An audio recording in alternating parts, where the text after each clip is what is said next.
Okay, today we're talking about how to do an animation rotation here with the boss. You're going to have the boss at the beginning, in the middle, at the bottom.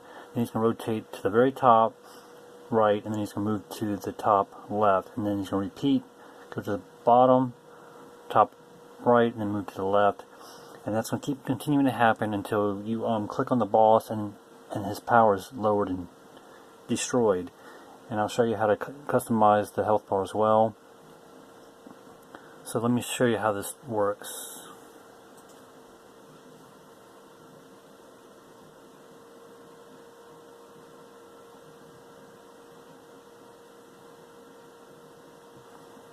Alright, so you have a boss here that basically moves from the bottom, the top, bottom, top, and then he's going to move over again. Alright, so there's this health bar up there on the right. Lowers his power. And then he's going to die. He's destroyed.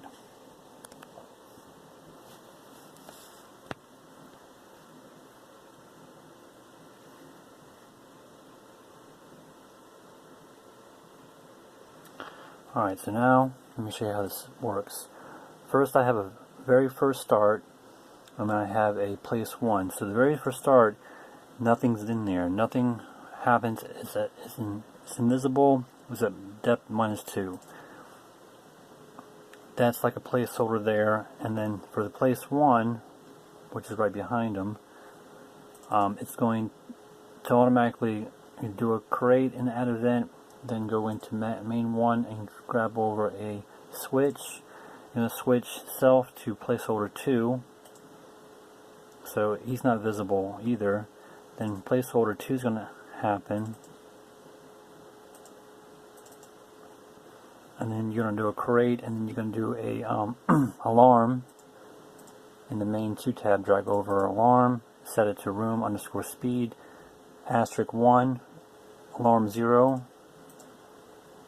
And then bring over the same alarm again, copy and paste, room underscore speed *1 alarm 0, and then it's going to switch to fade in boss. The first boss fade in.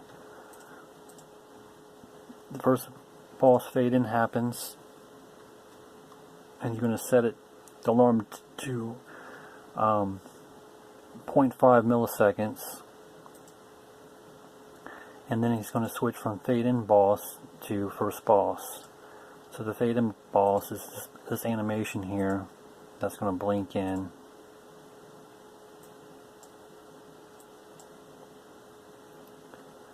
And after 5 milliseconds, he's going to switch to the first boss. Have that visible, depth -2. First boss happens, and then then you go to that event, grab a create, then you're going to go to the control pad, bring over a coded sheet, and you're going to put, I talked about this in my previous video with the enemy's health points. So in this boss, I have it set to HP equals 3. So after you click on the mouse 3 times on the first boss, he'll die off if you hit him in time. Then I have a alarm 0, room underscore speed *1. Then I grabbed another alarm 0 from the add event down below. And then I say alarm 0, room underscore speed *1. Then it's going to, then if you don't hit the boss in time to destroy him when he's red, then he's going to switch to fireboss. First boss fire. So then he's going to blink red and yellow for a couple seconds. That means he's firing his weapon. Then he's going to go to the first boss. But if you do click on the boss before he fires, then this is what's going to happen. So he's going to make a sound when you click on him. You got hit. Then it's going to do this, where HP equals HP -1, so you're lowering his health by 1. If HP is greater than equals 0, then you have the semicolon, the instant underscore destroy. Then you're going to destroy the boss. Parentheses close, parentheses open, or open, parentheses close, parentheses, and close, semicolon, bracket. It's a bracket, sorry. It's brackets, not semicolon. The brackets. Open bracket, close bracket. So if you hit him 3 times, then his health bar is going to drop to nothing, and he's going to be destroyed. So that's what's happening here. And then in here you have a start block, which is in the control tab. Bring over start arrow block. Then you bring over a check mouse button left. You're clicking on the left button on the mouse. You need this brung in, which is going to be in the control tab. Just drag that over. Then this is going to be the health bar. So if the health bar is completely full, it's going to be lowered by 1. So down in the health bar here, I said it was called F final H. So you got a full health bar here, and that's going to be lowered. And I have a visible depth of -500. It's going to be lowered by the health bar 1. Health bar 1, he loses 1 health. If you notice that, he lost 1 of the orange blocks. Set that -500. And then you're going to have in the control tab, you're going to bring over a check object. So you're pretty much going to say the same thing with the switch. You're going to say if he has full health, final health, he's going to be dropped down to health bar 1 and have that set to relative. Now you need to have the mouse in there. You need to have this check position in there, because if you only have the switch objects in here, when you click on the boss, his power is going to go from full to nothing. So you gotta check object. When you click on the object, he's checking, or the computer's checking the object to make sure that 1 click is pressed, and that it's going to lower his health bar by 1. If you don't have this check in here, or the mouse check in there, then when you click on the boss 1 time, then his power is going to completely drop to 0. So you got to have these statements in here for it to work. So whatever you do in the switch, you have to do for the check. So like I said, the switch, you have final health change to health bar 1, it'll drop by 1. Then you have to have the same thing happen here in the check object.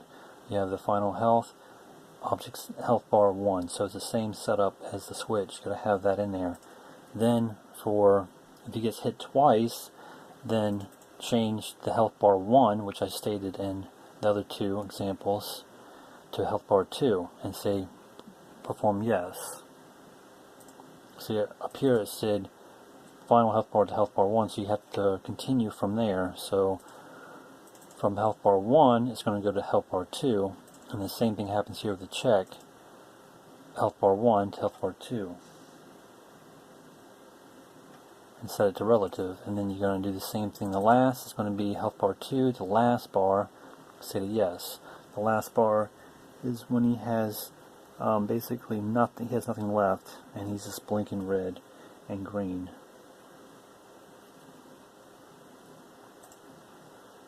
And it has to be this, and then this has to say the same thing, health bar 2 to last health bar, and it's checked. So you have to repeat everything from what the switch says for it to work correctly when you click on the boss, either 1 time, 2 times, or 3 times.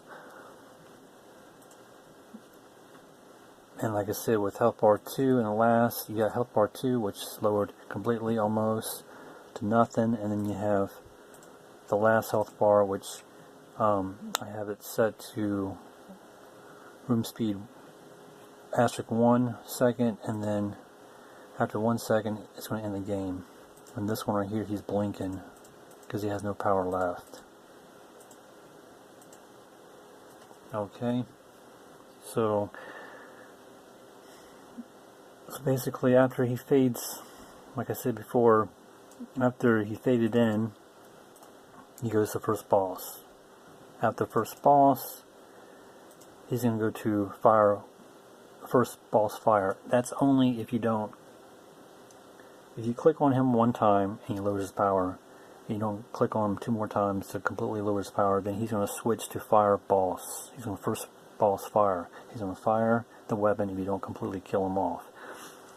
Alright, so he's going to fire his weapon, and in the fire boss first, you can't do nothing, you can't touch him, because I don't have any click. So you can only kill him if he's the first boss, second boss, or third boss, but you can't kill him if he's firing his weapon.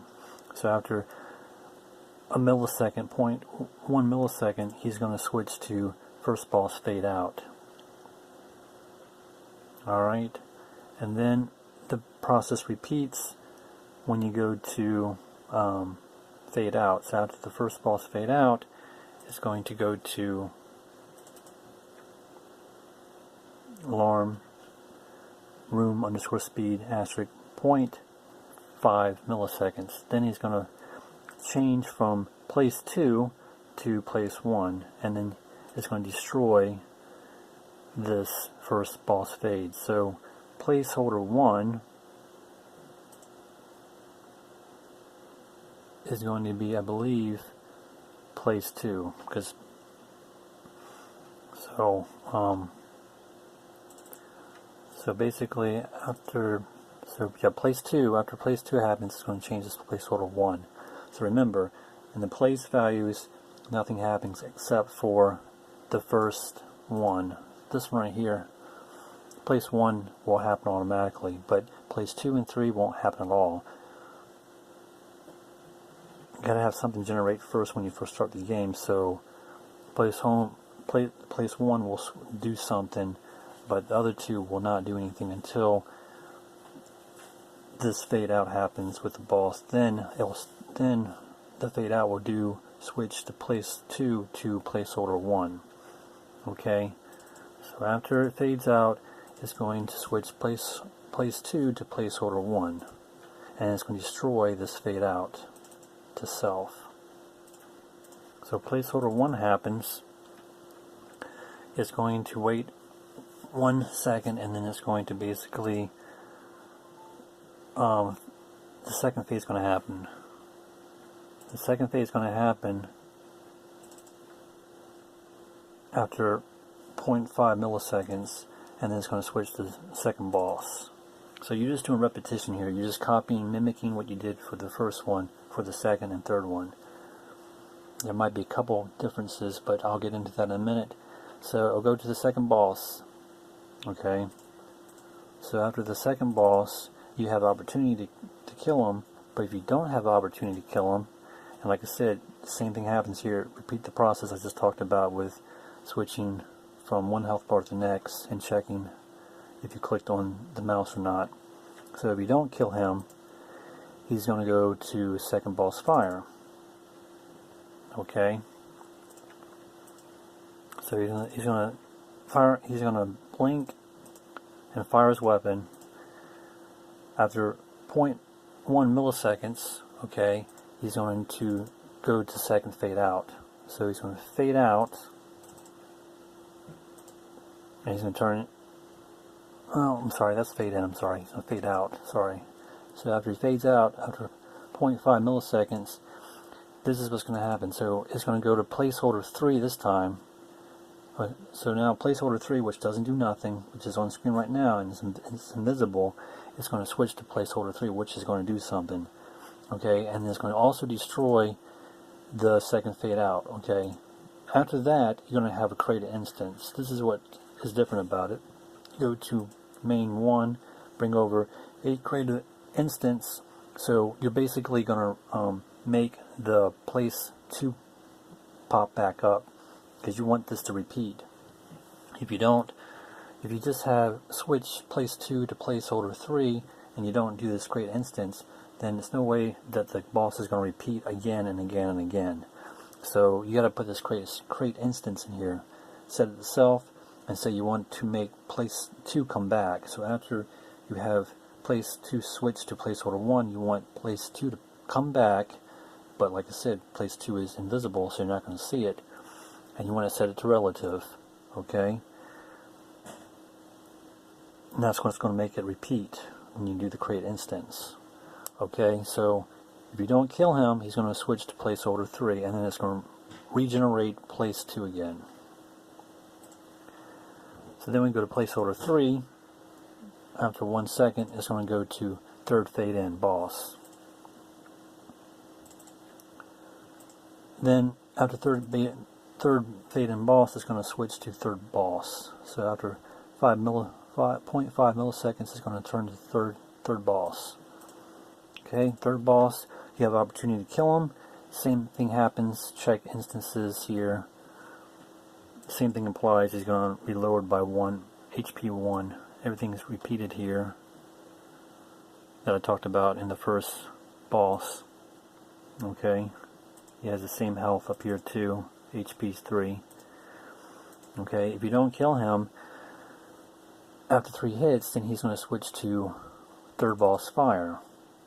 Perform event, yes. After third boss fire, he's going to switch back, he's going to switch to third fade out.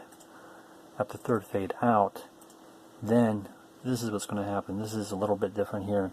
You're going to destroy the third fade out, and then you're going to create an instance of very first start, and it's going to switch to place 1 again. You're going to set it to relative. Then you put an else statement in here, and you're going to basically create place 3 as well and set it to relative. So you're doing two things here. It's going to create 3 again, because remember 3 changed into placeholder 3. So right now there's nothing there for place 3 until the third fade happens. Third fade happens, you're going to create another place 3 so it can do the pattern of rotating back and forth here. And it's also going to change the very first start to place 1, and you have it set to relative. At the very beginning here, I talked about we have a very first start, and we have a place 1 here. The only thing that happens at the beginning is it changes place 1 into the character, the placeholder, which I believe is placeholder 1 or 2, I believe. Then at the very end, when it does the rotation of going from first boss, second boss, third boss, the third boss is going to make very first start switch to or generate place 1, and it's going to repeat the process. So there's a lot of steps here. If you download the GMX file and go through it, and you'll see what I'm talking about when you watch the video and then go through the process, and you'll understand how to do a pattern boss effect here and how to destroy using a custom health bar. Thank you for watching.